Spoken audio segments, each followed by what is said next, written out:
సంక్షోభాలు వచ్చాయి. తెలుగుదేశం పార్టీ ఎదుర్కొన్న సంక్షోభాలు ఏ పార్టీ కూడా అన్ని సంక్షోభాలు ఎదుర్కోలేదు. అయినా సరే ఎలాంటి సంక్షోభాలు వచ్చినా ఆ సంక్షోభాలని ఎదురొట్టి మళ్ళీ విజయవంతంగా అడుగులు వేసుకుంటూ ముందుకు నడిచిన ఏకైక పార్టీ కూడా మన తెలుగుదేశం పార్టీ. ప్రకృతి విపత్తులు ఒక్కసారి గుర్తు చేసుకుందాం. ఒరిస్సాలో 99లో సైక్లోన్ వచ్చింది. చంద్రన్న హాజరై అక్కడ వాళ్ళందరికీ కూడా సపోర్ట్ చేశారు. అలాగే ఉత్తరాఖండ్లో ఫ్లడ్స్ వచ్చి తెలుగు వాళ్ళు చిక్కుకున్నారు. మనం అధికారంలో లేము, స్పెషల్ ఫ్లైట్ వేయించి అక్కడ చిక్కుకున్నటువంటి తెలుగు ప్రజల్ని తిరిగి సురక్షితంగా వాళ్ళ ఇంటికి తీసుకొని వచ్చాడు. యుక్రెయిన్లో వార్ జరిగింది. తెలుగు వాళ్ళందరూ కూడా డాక్టర్లు చదువుకోవాలని చాలామంది యువకులు అక్కడ ఉండిపోతే వాళ్ళందరితో నేరుగా మాట్లాడి కేంద్ర ప్రభుత్వంతో సంప్రదింపులు చేసి క్షేమంగా తిరిగి రావడానికి చంద్రన్న ఆధ్వర్యంలో తెలుగుదేశం పార్టీ పనిచేసింది. ఇక హుదూద్ అంటారా, కోవిడ్ అంటారా, లేకపోతే మొన్న బుడుమూరులో వచ్చిన విజయవాడ వరదలు అంటారా, ఎలాంటి సంఘటనలు మన ప్రజలకి ఆపత్తుగా వచ్చినా సరే వాళ్ళ ఒక్క పిలుపుతో మొట్టమొదటి అడుగు వేస్తూ ప్రజలతో స్పందిస్తూ ముందుకు నడిచినటువంటి పార్టీ మన తెలుగుదేశం పార్టీ. అలాగే రాజకీయ సంక్షోభాలు 1985లో ఎన్టీఆర్ గారిని దెబ్బ కొట్టాలని, అలాగే 2004లో మనం ఓడిపోయిన తర్వాత అప్పుడు దెబ్బ కొట్టాలని, 2009లో డీలిమిటేషన్ అయితే అప్పుడు దెబ్బ కొట్టాలని, 2014లో బైఫర్కేషన్ జరిగితే అప్పుడు దెబ్బ కొట్టాలని, ఈరోజు రాజకీయంగా కూడా ఎన్నో సంక్షోభాలు తెలుగుదేశం పార్టీ ముందు గోడల్లాగా కట్టినా గోడల్ని సైతం కూల్చుకుంటూ ముందుకు వెళ్ళినటువంటి సైన్యం బలగం మన తెలుగుదేశం పార్టీ దగ్గర ఉందని కూడా తెలియజేస్తున్నాను. అలా ఏ సంక్షోభాలైనా సరే ఆ సంక్షోభాల నుంచి అవకాశాలు ఎలా వస్తాయి, క్రైసిస్ నుంచి ఆపర్చునిటీ ఎలా వస్తుంది అనేది చంద్రబాబు నాయుడు గారి నాయకత్వంలో మన అందరం కూడా ముందుకు నడిచాం. అయితే ఈ అన్ని సంక్షోభాలు ఒక ఎత్తు, కానీ 2019లో వచ్చినటువంటి సంక్షోభం మరొక ఎత్తు అనేది కూడా గుర్తు చేసుకోవాలి. 23 మంది ఎమ్మెల్యేలు, 3 ఎంపీలు, ఆ స్థాయిలో ఓటం మనం ఎప్పుడు కూడా పాలవ్వలేదు. అయినా చాలామంది రాసేశారు ఇంకా తెలుగుదేశం పార్టీ పని అయిపోయిందని. అటువంటిది ఆ తెలుగుదేశం పార్టీలో 5 సంవత్సరాలు చిత్రహింసలు పెట్టినా, జైలు చుట్టూ తిప్పించినా, కోర్టుల చుట్టూ కేసులు పెట్టించినా, ఆర్థికంగా ఇబ్బంది పెట్టినా, మానసికంగా వేధించినా వీరత్వంతో పోరాడినటువంటి వ్యక్తిత్వం మన తెలుగుదేశం పార్టీకే సొంతం అనేది కూడా ఈ సందర్భంగా తెలియజేస్తున్నాను. గత 5 సంవత్సరాల పరిపాలన ఎలా జరిగిందో ఒక్కసారి గుర్తు చేసుకుందాం. ఆ రోజు ప్రజా వేదిక కోల్చడంతో మొదలైనటువంటిది. అలాగే 3 రాజధానులని మాయ చేసి అందరికీ ముంచేశాడు. అలాగే ప్రశ్నిస్తే ప్రాణాల మీదకి తెచ్చుకునే పరిస్థితి ఆ రోజు ఏర్పాటు చేశాడు. చెట్లు కూడా నరికేశాడు. బాదుడితో ధరలు పూర్తిగా పెంచేశాడు. అలాగే దళితులు తాలూకా డెడ్ బాడీలు డోర్ డెలివరీ చేసేటటువంటి నీచాతి పరిస్థితి మన రాష్ట్రంలో తీసుకొని వచ్చాడు. బూతులతో అసెంబ్లీని భ్రష్టు పట్టించాడు. ఇక దోపిడీ విషయానికి వస్తే కేంద్ర నిధుల్లో దోపిడీ, గిరిజన నిధుల్లో దోపిడీ, ల్యాండ్లో దోపిడీ, శాండ్లో దోపిడీ, మైనింగ్లో దోపిడీ. ఎంత నీచ నికృష్ట ప్రభుత్వం కాకపోతే కల్తీ లిక్కర్ తయారు చేసి పేదవాళ్ళతో తాగించి వేల కుటుంబాలని పెద్ద దిక్కు లేకుండా చేసి వేల కోట్ల రూపాయలు దోచుకొని మళ్ళీ తిరిగి అదే లిక్కర్ మీద ఆ రోజు అప్పు కూడా సంపాదించుకోవాలన్నటువంటి అత్యంత దుర్మార్గుడు గతంలో ఉన్నటువంటి ముఖ్యమంత్రి అనేది కూడా ఈ సభాముఖంగా గుర్తు చేస్తున్నాను. అయినా సరే అన్ని అరాచకాలకు పాల్పడి అన్ని కార్యక్రమాలు చేసినా ఆయనకి అహం తగ్గలేదు, ఆయనకి కక్ష తీరలేదు. అందుకనే జరగరానిది కూడా చేశాడు. ఎవరు ఊహించలేనిది నిప్పు మీద చెయ్యవేశాడు. చంద్రబాబు నాయుడు గారి తాలూకా నాయకత్వాన్ని ప్రశ్నించే విధంగా అక్రమ కేసు పెట్టి 56 రోజులు జైల్లో పెట్టించాడు. అది ఆయన చేసినటువంటి అతి పెద్ద తప్పు. చంద్రబాబు నాయుడు గారిని రాజకీయంగా నువ్వు అరెస్ట్ చేశావు. ఏదో తెలుగుదేశం పార్టీ వాళ్ళే కదులుతారనుకొని నువ్వు అరెస్ట్ చేశావు. కానీ చంద్రన్న మీద చెయ్యవేసిన తర్వాత 70 దేశాలలో లక్షల మంది కార్యకర్తలు తెలుగు జాతి అంతా కూడా కథలు వచ్చి ఆయన తెలుగుదేశం నాయకుడు కాదు, తెలుగు జాతికి నాయకుడని దేశానికి ప్రపంచానికే నిరూపించింది మన తెలుగు జాతి అనేది కూడా ఈ సభాముఖంగా తెలియజేసుకుంటున్నాను.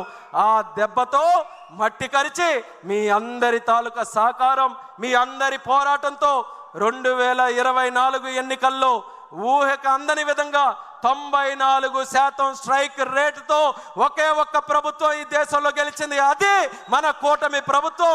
దానికి కార్యకర్తలకి, పైనున్నటువంటి నాయకులకి, అందరికీ కూడా ఎన్నో కేసులు పెట్టుకొని, కుటుంబాలను పోగొట్టుకొని, ఎన్నో త్యాగాలు చేసినటువంటి ప్రతి ఒక్కరికి కూడా ఈ మహానాడు వేదిక ద్వారా అందరికీ పాదాభివందనం తెలుగుదేశం పార్టీ కుటుంబ సభ్యులందరికీ కూడా తెలియజేసుకుంటున్నాం.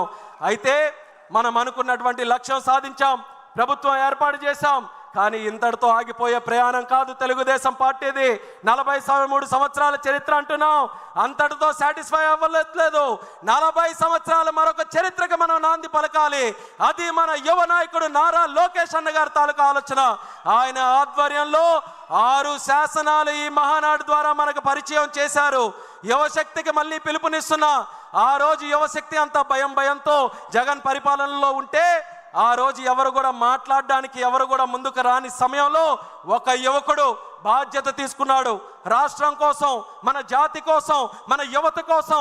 వాళ్ళ గలం ముందుకు రాపోయినా ముందు నా గలాన్ని తోడు చేస్తానని యువగలంతో అడుగులు వేసుకుంటూ కర్రలు పెట్టినా, గోడలు నిర్మించినా, కుర్చీలు నాగినా, వేదికలు కూర్చినా మడం తిప్పనటువంటి పౌరుషంతో యువగలం 3000 కిలోమీటర్లు దేశ రాజకీయ చరిత్రలో ఆ వయసులో యువ నాయకుడుగా ఏ ఒక్కరు కూడా చేయనటువంటి పాదయాత్ర మన లోకేష్ అన్న గారు చేసి యువతలో సరికొత్త స్ఫూర్తి నింపాడు.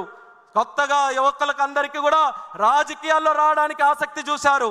యువగలం చూస్తే తెలియనటువంటి ఒక స్ఫూర్తి, మేము కూడా రాజకీయాల్లోకి రావాలి, తప్పు మీద మేము ప్రశ్నించాలి అన్న లోకేష్ అన్నగారితో మేము కూడా నడవాలని ఆయనతో పాటు సంకల్పం జోడించి అన్నగారి యువగలం యాత్ర చరిత్ర తిరగ రాసే యాత్రగా యువకులందరూ కూడా ముందుకు వచ్చి నడిపించారు. అటువంటి నాయకుడు, యువ నాయకుడు ఈరోజు ప్రజలు నచ్చినటువంటి నాయకుడిగా ఎదిగాడు, ప్రధాని మెచ్చినటువంటి నాయకుడిగా ఎదిగాడు మన నారా లోకేష్ గారు. ఆయన దగ్గర పనిచేయడం నాకు ఎంతో గర్వంగా ఉందనేది కూడా తెలియజేస్తున్నాను. మరొక విషయం కూడా చెప్పాలనంటే, మంగళగిరిలో ఓడిపోతే అందరూ కూడా ఇంకెక్కడ ఎందుకండి వేరే దగ్గరికి వెళ్ళాలనంటే, అలాంటి నాయకుడు, అలాంటి కుటుంబం, అలాంటి పార్టీ నాది కాదు. ఎక్కడ ఓడిపోయానో అక్కడ వడ్డీతో సహా ఓట్లు వేయించి గెలిపిస్తానని 91,413 ఓట్లతో అజారిటీ సాధించి గెలిచినటువంటి యువ నాయకుడు మన లోకేష్ అన్న గారని ఈ సందర్భంగా తెలియజేస్తూ, ఆయన యువగలంతో ఏ స్ఫూర్తినైతే అందించాడో పార్టీకి, కానీ ఆ స్ఫూర్తితో మన చంద్రబాబు నాయుడు గారు కూడా ఈ ఎంతోమంది 60 మందికి పైగా యువకుల్ని ఈరోజు ఎమ్మెల్యేలుగా తయారు చేశారు. ఎంతో కాలం నుంచి చూస్తున్న యువకులు ఎప్పుడు వస్తారని లోకేష్ అన్న గారి తాలూకు అడుగులతో పార్టీలో కూడా ఈరోజు యువత పెద్ద ఎత్తున, దేశంలో పార్లమెంటులో తెలుగుదేశం పార్టీ 16 మంది ఎంపీలు, అన్నిటికంటే చిన్న వయసులో ఉన్నటువంటి party, youngest party in parliament మన తెలుగుదేశం పార్టీ అని కూడా తెలియజేస్తున్నాను. పెద్ద పెద్ద పార్టీలు ఆలోచిస్తున్నాయి యువతను ఎలా తీసుకొని రావాలని. వాళ్ళకి ఆదర్శంగా తెలుగుదేశం పార్టీ ఈరోజు తీసుకొని వచ్చింది. అలాగే youngest cabinet minister in India కూడా మన తెలుగుదేశం పార్టీయే. ఆ ఘనత చంద్రబాబు నాయుడు గారి ఆశీర్వాదంతో ఈరోజు చిన్న వయసులో ఉన్నటువంటి నాకు వచ్చినందుకు ఆయనకి హృదయపూర్వకమైనటువంటి ధన్యవాదాలు తెలియజేస్తున్నాను.